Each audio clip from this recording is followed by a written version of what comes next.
Muy bien, seguimos aquí en Nativa Nos Conecta y efectivamente estamos ya como todos los días viernes en consulta.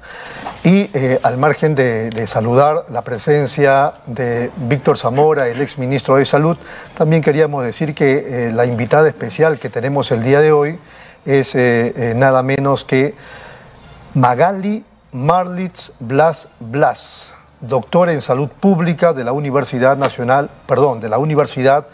de Washington en los Estados Unidos. Estaba entrando a la página de la Universidad Cayetano Heredia porque necesitaba saber y, por supuesto, presentar a nuestra invitada, la doctora Magali Blas. Fíjense, doctora en Salud Pública de la Universidad de Washington, magíster en Salud Pública en la Universidad de Washington, diplomada en Infecciones de Transmisión Sexual de la Universidad de Washington, diplomada en Informática Médica de esta universidad, médico cirujano de la Universidad Peruana Cayetano Heredia. Es un lujo tenerla en esta mesa de trabajo. Doctor Víctor Zamora, ¿cómo está? Buenos días. ¿Qué tal, Rodolfo? Muy buenos días a ti, a Magali y por supuesto a toda nuestra audiencia. Estamos en el programa número 16, ¿no?, de esta experiencia que creo que es innovador porque trata la salud desde otra óptica. Estamos acostumbrados a ver los programas de salud enfocados en la enfermedad, que es válido, que es necesario que las personas estén permanentemente informadas acerca de su salud, pero también de las políticas de salud, del gobierno en salud, ¿no?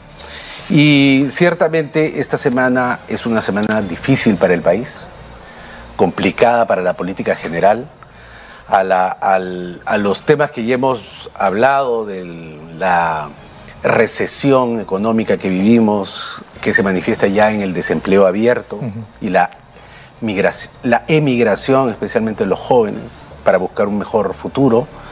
Se agrega la inseguridad, ¿no?, y que nos golpea diariamente. Hoy día tenemos una niña secuestrada en el distrito de Comas.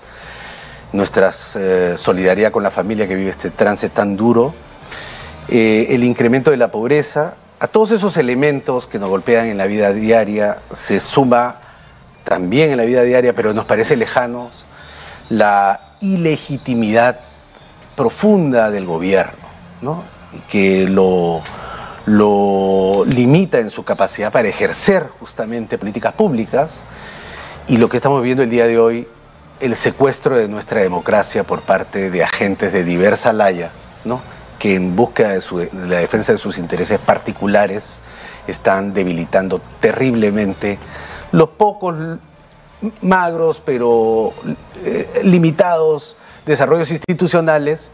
Hoy día se ven en enorme riesgo. En ese terreno, la semana pasada, yo quiero resaltar dos elementos en salud, ¿no? Uno primero, un tema que hemos tratado, el devenir del colegio médico, de sus elecciones. Luego tuvieron que suspenderse.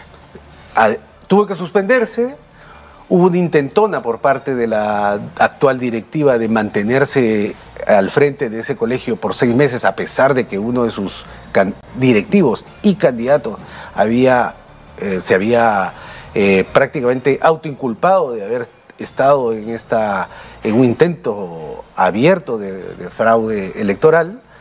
Vemos con felicidad, digamos, si vale la palabra, de que el Consejo Nacional de Decanos haya revertido ese intentona de prolongarse por 6 meses, le haya devuelto al Comité Electoral el control de las elecciones, y esperamos que éstas se manifiesten en unas elecciones lo más rápido posible porque el daño reputacional es muy alto.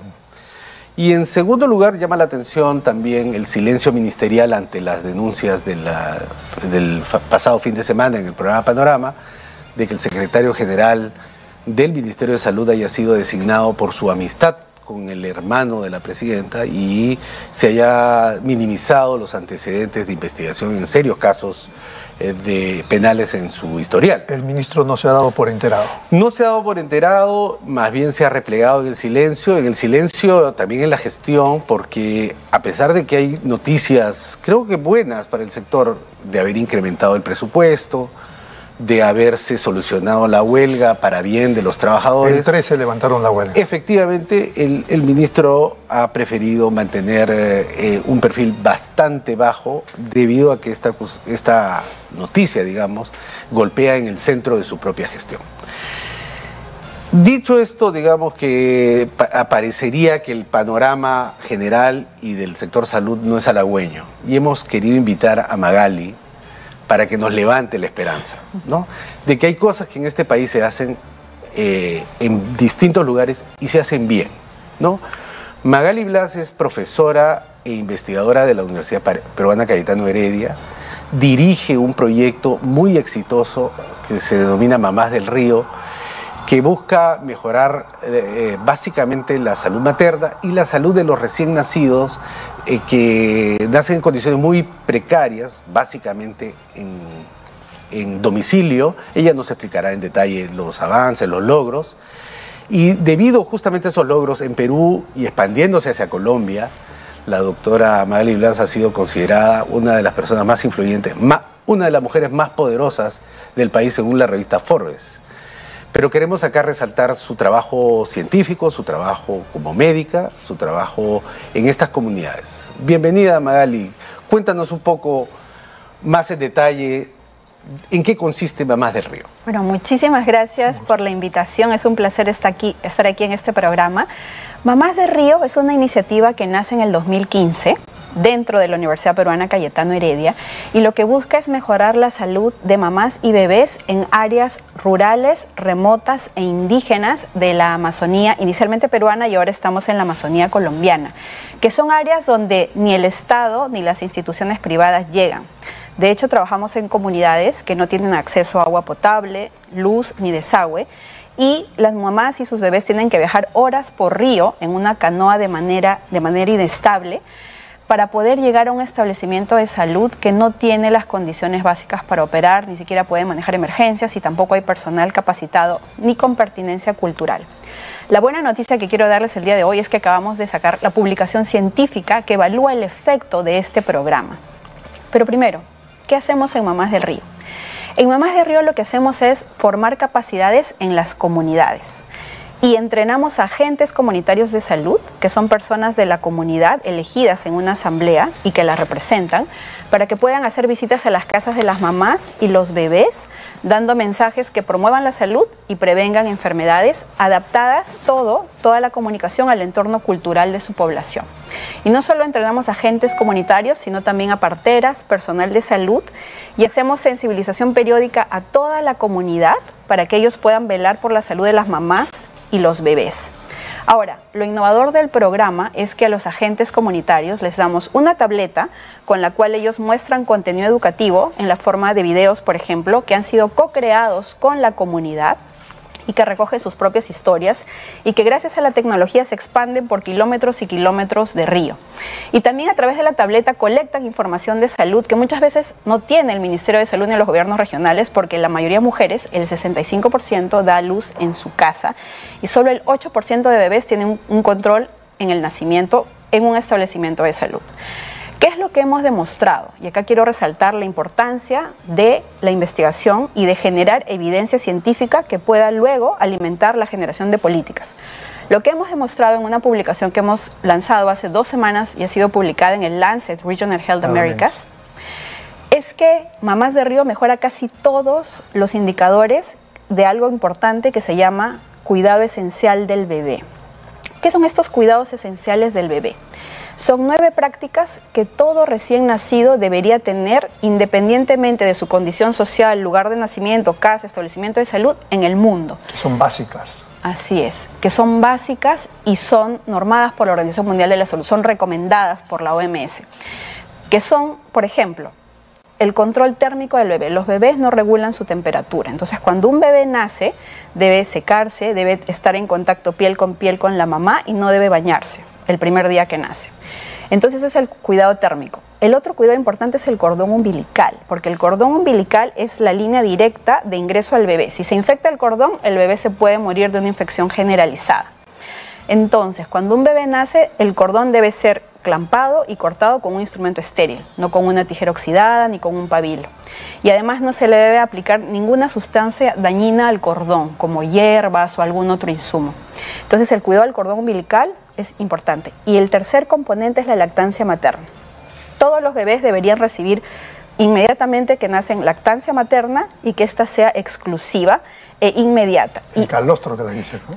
Exactamente. Ese calostro, que es la primera leche rica que nos sale cuando damos a luz, que es de color amarillo, es importante que el bebé la consuma. ¿Qué es lo que hemos encontrado en áreas rurales? Que todos estos cuidados, tanto en partos que ocurren en casa como en establecimientos de salud, son sumamente pobres. Por ejemplo, contacto piel a piel solo lo hace el 9% de las mamás. Y el calostro, porque hay este concepto que se pasó de generación en generación en las comunidades donde hemos trabajado, ellos piensan que porque es amarillo es leche que le hace daño al bebé y la exprimen y la botan hasta que se vuelve blanca y ahí recién se la dan al bebé. Esto que a nosotros nos parece que todos los bebés probablemente lo hagan y todas las mamás tengan ese cuidado, pues no se hace. Y eso también lo hemos demostrado en una investigación científica que hemos publicado en enero de este año en el Lancet Regional Health Americas. Eso ha sido y es un trabajo del Estado, entrenarlas, capacitarlas. Así es. Entonces, en Mamás de Río, con esta intervención de base comunitaria, principalmente, claro que también entrenamos a personal de salud y hacemos sensibilización a la comunidad y además incluimos parteras, hemos demostrado que todos estos indicadores, casi todos, mejoran. Y no solo eso, sino también hemos aumentado el parto institucional y los controles del recién nacido inmediatamente después de que nacen en un establecimiento de salud. Magali, quería hacer énfasis en esto justamente, ¿no? Tú sabes que yo he sido hace algunos años director regional de salud de San Martín, una zona que donde nací, crecí, y también trabajé como médico, como muchos otros en la zona amazónica. Ha habido múltiples intervenciones similares a Mamás del Río en el pasado por otras organizaciones, ¿no? Y tú haces mucho énfasis en la evidencia. ¿Es que las anteriores intervenciones no lograban la evidencia suficiente? ¿Qué es lo que Mamás del Río aporta en este largo camino que ha recorrido la salud pública por tratar de brindar servicios de calidad para las mujeres gestantes y sus bebés? Muchas gracias por la pregunta, excelente. De hecho, ya se sabía por intervenciones en África y Asia que los programas basados en agentes comunitarios mejoran y disminuyen la mortalidad neonatal hasta en 25%. Esa era evidencia que ya se sabía del mundo. Claro. Pero en el Perú, esta es la primera intervención que ha evaluado el efecto en medidas específicas de cuidado materno y neonatal a través del trabajo de agentes comunitarios, parteras, personal de salud y sensibilización a la comunidad. Digamos que es el primer estudio que ha aportado evidencia científica concreta para que ya el Estado de una vez asuma y piense que las intervenciones comunitarias realmente funcionan. Y no solo esto, sino que lo hemos probado durante la pandemia de la COVID, que los agentes comunitarios continuaron haciendo su labor. El otro tema innovador que ha introducido Mamás de Río es el uso de la tecnología. Cuando en el 2015 nosotros, enviamos la postulación a Grand Challenges Canada y Concité, que fueron los que nos dieron el primer financiamiento para un piloto, y apostamos por tecnología en áreas rurales y remotas, una de las cosas que me dijeron es: Magali, pero si en áreas rurales no hay internet, ¿para qué vas a insertar celulares? Bueno, nosotros hemos probado a lo largo de todo el programa que esto ha funcionado excelentemente. De hecho, en el piloto los agentes pudieron introducir la tecnología y la tecnología nos permite hacer muchas cosas y este probablemente sea uno de los pocos programas, si no diría el único, que ha introducido tecnología y la ha puesto en la mano de los que realmente pueden hacer un cambio en la salud en áreas rurales y remotas, que son los agentes comunitarios, porque son los únicos que están ahí, para poder cambiar el comportamiento. ¿Y cómo la tecnología cambia el comportamiento? A través de algo sencillo como videos generados con las comunidades de lecciones aprendidas que ellos han vivido. Por ejemplo, el video de Carla que muestra cómo una mujer que no se dio cuenta que el dolor de cabeza en la gestación es una señal de peligro casi muere y su bebé también casi muere.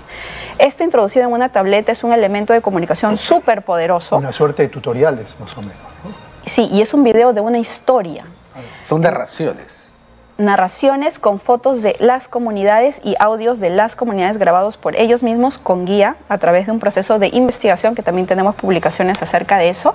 Y entonces esto genera un cambio de comportamiento importante porque cuando lo ponemos en las comunidades, de hecho tuvimos varias gestantes que reportaron: oye, pero yo tengo también dolor de cabeza, y eso se lo dijeron al agente comunitario. Fueron al establecimiento de salud y tenían presión alta y algunas fueron referidas, es decir, se salvan vidas a través de esto. Y se recoge información también de salud. Y ahora tenemos una etapa muy interesante que la llamamos, el programa se llama Mamás de la Frontera, que es como se llama el programa Mamás de Río en la frontera de Perú con Colombia, donde el agente comunitario no solo va a referir gestantes a los establecimientos de salud, ya hemos probado que hemos aumentado 10% el parto institucional, sino también va a referir a las gestantes a estos barcos grandes que transportan varios servicios del Estado, que son las plataformas itinerantes de acción social también del MIDIS, y también al programa Juntos. Entonces va a ser un agente articulador entre la comunidad y los programas sociales del gobierno que operan en áreas rurales. Muy bien, vamos a ir un ratito a la pausa, claro que ¿me parece? Y regresamos para seguir conversando aquí en Consulta con Magali Blas. Volvemos.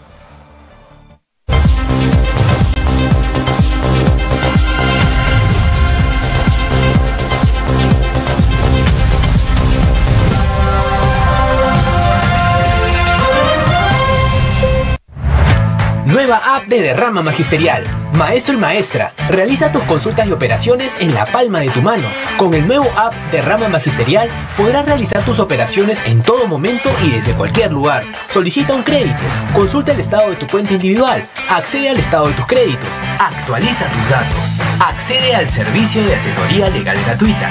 Ubica nuestras oficinas a nivel nacional. Descárgalo hoy mismo en tu Play Store. Derrama Magisterial, seguridad social para el maestro.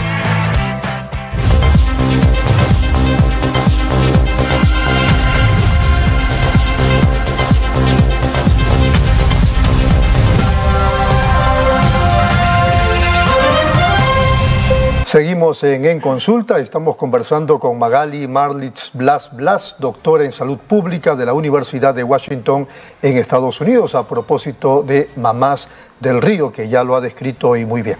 Doctor Víctor Zamora.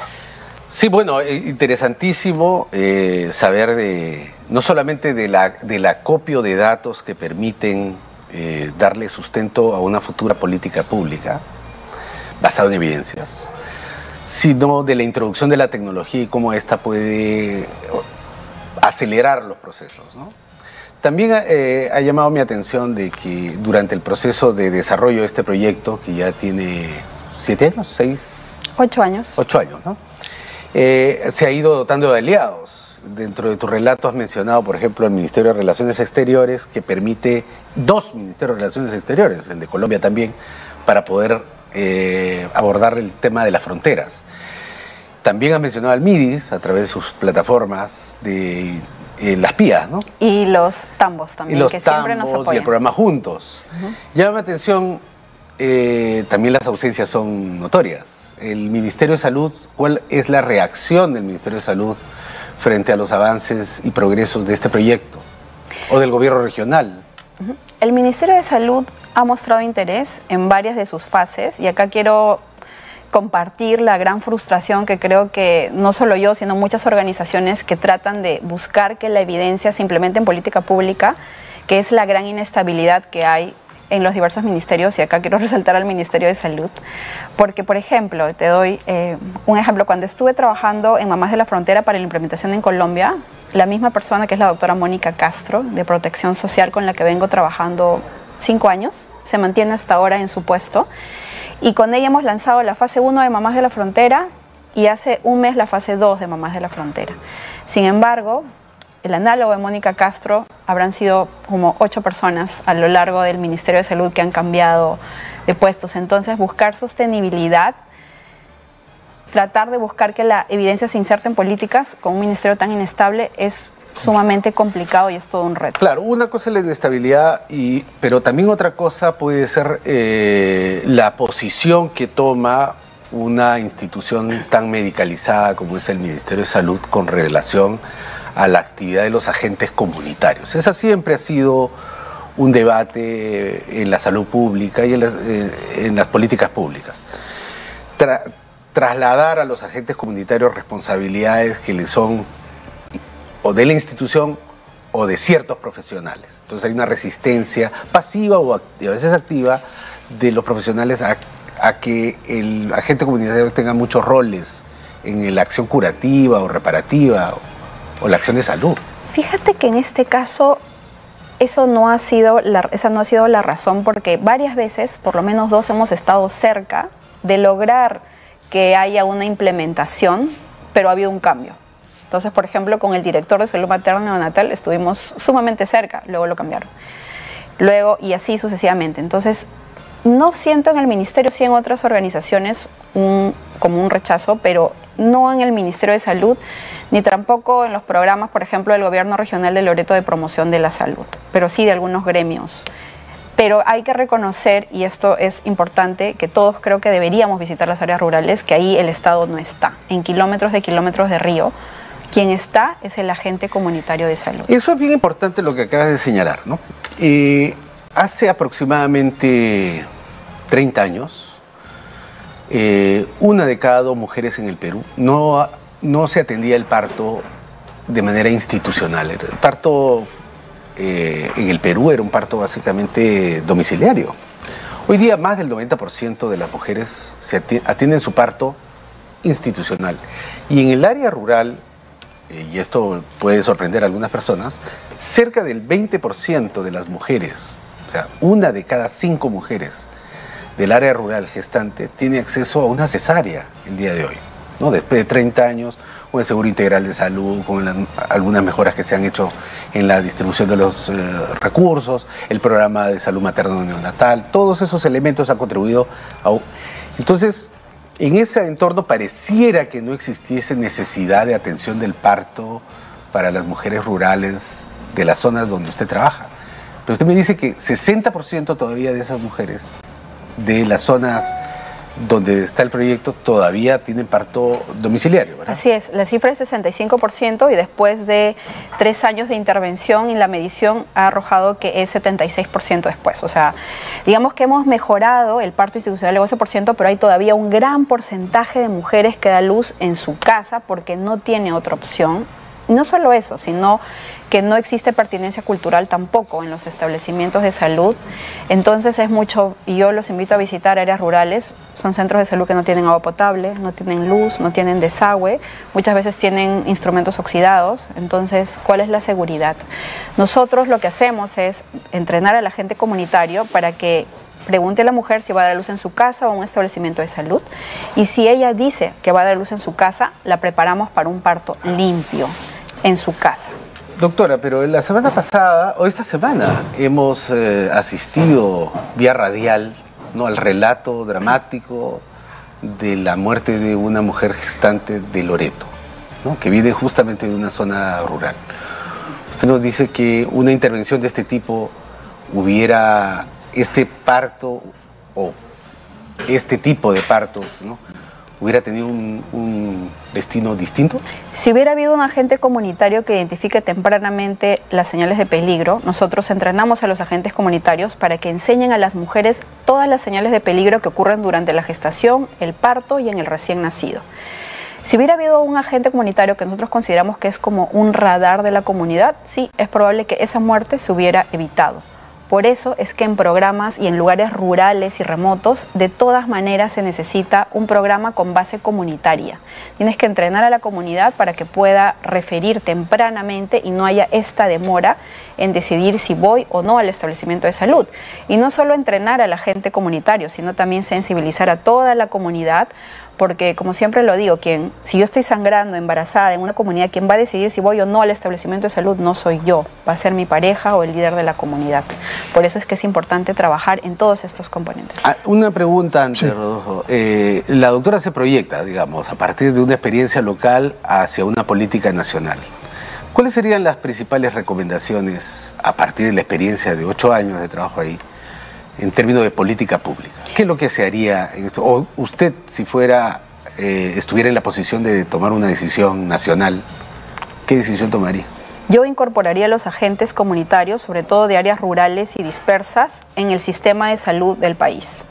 ¿Por qué? Porque el agente comunitario va a ser el radar de la comunidad, y no solo hablo de salud materna y neonatal. Ellos también, por ejemplo, trabajan en programas de prevención de malaria, de anemia, entre otras cosas. En Mamás de la Frontera van a trabajar también en identificación de la violencia contra la mujer y promoción de la planificación familiar. Entonces necesitamos incorporarlos ya en el sistema de salud en el Perú, que es una deuda que tiene el Estado con los agentes comunitarios, que fueron la primera línea de batalla en la pandemia de la COVID. sin entrenamiento, sin materiales, estuvieron ahí luchando por sus comunidades, pero no se les ha reconocido hasta ahora. Bueno, es básico el entrenamiento y la capacitación en estos contextos, ¿no? Y la conexión con el sistema regular, ¿no? Que la expansión hasta esas zonas necesita de intervenciones innovadoras como las que Mamá del Río hoy día nos ha presentado. Ahorita el agente comunitario es solo voluntario, entonces el Estado lo entrena cuando hay presupuesto, luego se olvida de ellos un año, 2, y luego vuelve a haber presupuesto y los entrenan en otro tema de repente, pero no hay una supervisión continua, ni un entrenamiento continuo, ni reconocimiento del agente comunitario en nuestro país. Muy bien. Se terminó el programa, nos tenemos que ir. Sí, efectivamente. Doctor, ha sido muy amable. Muchas gracias por su gentileza de estar en esta mesa. Gracias. Doctor Víctor Zamora. Bueno, muchísimas gracias, Rodolfo, por el espacio. Estamos terminando este año. Creo que para mí ha sido una experiencia extraordinaria tener esta posibilidad y esperamos poder... No, con esto no estamos terminando este ciclo, creo, de este año, pero yo auguro que podamos presentar en esta plataforma más experiencias como las que el día de hoy hemos visto. Claro que sí. Han sido muy amables. Muchas gracias. Nos vamos, amables televidentes. Gracias por la atención prestada. Hasta el día lunes.